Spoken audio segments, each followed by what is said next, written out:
Hello guys, ഇന്നൊരു special ഡേയിലെ special video കേട്ടോ. അതായത് ഈ വീഡിയോ എടുക്കുന്നത് 21 ജൂലൈ മൺഡേയിലാണ്. ഇന്ന് എൻ്റെ ഹസ്ബൻഡിൻ്റെ ബർത്ത്ഡേ ആണ്. അപ്പോൾ നമുക്ക് ബർത്ത്ഡേ സ്പെഷ്യലായിട്ട് ഫ്രൈഡ് റൈസും ബട്ടർ ചിക്കനും ഉണ്ടാക്കിയാലോ. അതിൻ്റെ പണിപ്പരിലേക്ക് പോകാം കേട്ടോ. ആദ്യം നമുക്ക് സവാളയൊക്കെ അരിഞ്ഞ് വെക്കാം. സവാള അങ്ങനെ കുനുകുന അരിയേണ്ട ആവശ്യമൊന്നുമില്ല.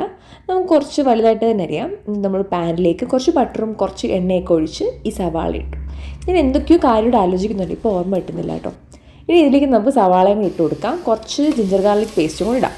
എന്നിട്ട് നന്നായിട്ട് കിടന്ന് കുക്കാവട്ടെ. ആ സമയം കൊണ്ട് നമുക്ക് തക്കാളിയൊക്കെ ഒന്ന് അരിഞ്ഞ് വെക്കാട്ടെ. ഞാനൊരു 3 തക്കാളി എടുത്തിട്ടുണ്ട്.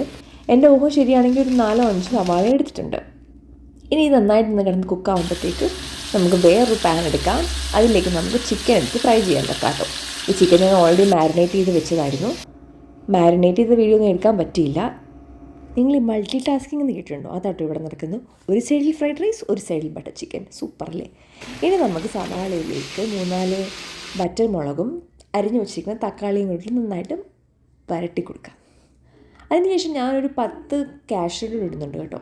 പിന്നെ നമ്മുടെ സ്പൈസൊക്കെ ആഡ് ചെയ്യാം. മുളക് പൊടി, മല്ലിപ്പൊടി, മഞ്ഞൾപ്പൊടി, ജീരകപ്പൊടി, അങ്ങനെ തുടങ്ങിയ ഗരം മസാല. ഓക്കെ, അത് ഞാൻ മറന്നുപോയി.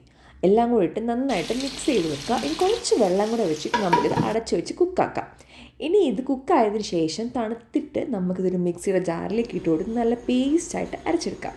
ഇനി വീണ്ടും അതേ പാൻ വെച്ച് അതിലേക്ക് കുറച്ച് ബട്ടറും എണ്ണയും ഒഴിച്ച് കുറച്ച് മുളക് പൊടിയും കൂടി ഇട്ട് നമുക്ക് ഈ മിക്സ് അതിലേക്ക് ഇട്ട് കൊടുക്കാം. കുറച്ച് വെള്ളം കൂടെ ആഡ് ചെയ്തതിന് ശേഷം അത് കുക്ക് ചെയ്യുക. ആവശ്യത്തിന് ഉപ്പിട്ട് കൊടുക്കുക. ഇനി നമ്മൾ ഫ്രൈ ചെയ്ത് വെച്ചിരിക്കുന്ന ചിക്കനില്ലേ, അതും ഇതിലേക്ക് തട്ടി കൊടുക്കുക. എന്നിട്ട് നന്നായിട്ട് മിക്സ് ചെയ്യുക. ഇതെല്ലാം കൂടെ ഒരുമിച്ച് കിടന്നങ്ങോട്ട് കുക്കാവണം. അപ്പോൾ ഒരു മണം വരും. സൂപ്പറാണ്. ഇനി നമുക്കിതൊന്ന് സൂപ്പറാക്കാൻ കുറച്ചും കൂടി സൂപ്പറാക്കണമല്ലോ. അതിനായിട്ട് നമുക്ക് എന്തിട്ട് കൊടുക്കാം? കുറച്ച് ഫ്രഷ് ക്രീം ആഡ് ചെയ്ത് കൊടുക്കാം. ഫ്രഷ് ക്രീം ഒക്കെ ഓപ്ഷനിലാണ്, നിങ്ങൾക്ക് വേണമെങ്കിൽ ഇട്ട് കൊടുക്കാം കേട്ടോ. ഫ്രഷ് ക്രീമും പിന്നെ നമ്മുടെ കസൂരി മേത്തി അത് നന്നായിട്ട് ഞരടി അതിലേക്ക് ഇട്ട് കൊടുക്കുക. അപ്പോൾ വീണ്ടും ഒരു മണം വരും. സൂപ്പറാട്ടോ. പിന്നെ നമുക്ക് കുറച്ച് മല്ലിയിലയും ഇട്ട് കൊടുക്കാം. ഇനി നമുക്ക് ഫ്രൈഡ് റൈസിലേക്ക് കിടക്കാം.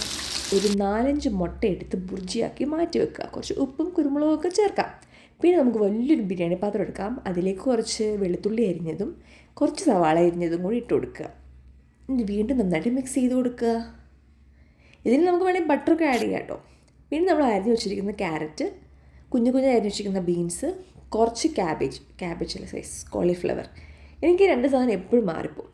ഇതെല്ലാം കൂടിയിട്ട് മിക്സ് ചെയ്യുക. നമ്മുടെ സ്പ്രിംഗ് ഒനിയൻ ഇല്ലായിരുന്നു. സ്പ്രിംഗ് ഒനിയൻ ഉണ്ടെങ്കിൽ അതും ഇടാം.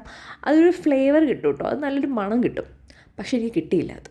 പിന്നെ നമ്മൾ ബുർജിയാക്കി വെച്ചിരിക്കുന്ന മുട്ടയും ഇട്ട് കൊടുക്കുക. നന്നായിട്ട് എല്ലാം കൂടെ മിക്സ് ചെയ്യുക. കുറച്ച് സോയാ സോസ് ആഡ് ചെയ്യുക. നിങ്ങൾക്ക് ചില്ലി സോസ് കൂടെ ആഡ് ചെയ്യുക. ഞാൻ ഇട്ടിട്ടില്ല. ഇനി നമ്മൾ ഓൾറെഡി കുക്ക് ചെയ്ത് വെച്ചിരിക്കുന്ന ചോറും കൂടി ഇതിലേക്ക് ഇട്ട് കൊടുത്തിട്ട് നന്നായിട്ട് മിക്സ് ചെയ്യുക. നമ്മളിക്കകത്ത് അടിസ്പൂൺ ഇടുന്നത് അരി ഉടഞ്ഞു പോകാതിരിക്കാനാട്ടോ. അല്ലെങ്കിൽ നമ്മൾ ഈ കടയിലൊക്കെ കാണുന്ന പോലെ ഇങ്ങനെ പൊക്കി കറക്കുന്ന പരിപാടിയൊക്കെ നമുക്ക് ചെയ്യാം. നമുക്കിപ്പോൾ അതൊന്നും പറ്റിയില്ല. അപ്പം നമ്മുടെ ഫ്രൈഡ് റൈസും ബട്ടർ ചിക്കനും റെഡി ആയിട്ടുണ്ട്. നമ്മുടെ ബർത്ത്ഡേ ബോയ് വീഡിയോയിൽ അങ്ങനെ വരാൻ വലിയ താല്പര്യമില്ല കേട്ടോ. അതുകൊണ്ട് ഞാൻ ബുദ്ധിമുട്ടിച്ചുമില്ല. നമുക്ക് തന്നെ എടുക്കാമല്ലോ. നമുക്കിതിലൊരു പ്ലേറ്റിലേക്ക് ഇടാം.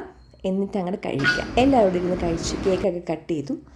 അങ്ങനെ നമ്മുടെ ബർത്ത്ഡേ നമ്മൾ സെലിബ്രേറ്റ് ചെയ്തു. നമ്മൾ മാത്രമുള്ള ചെറിയൊരു ബർത്ത്ഡേ. അത്രയേ ഉള്ളൂ. ബൈ.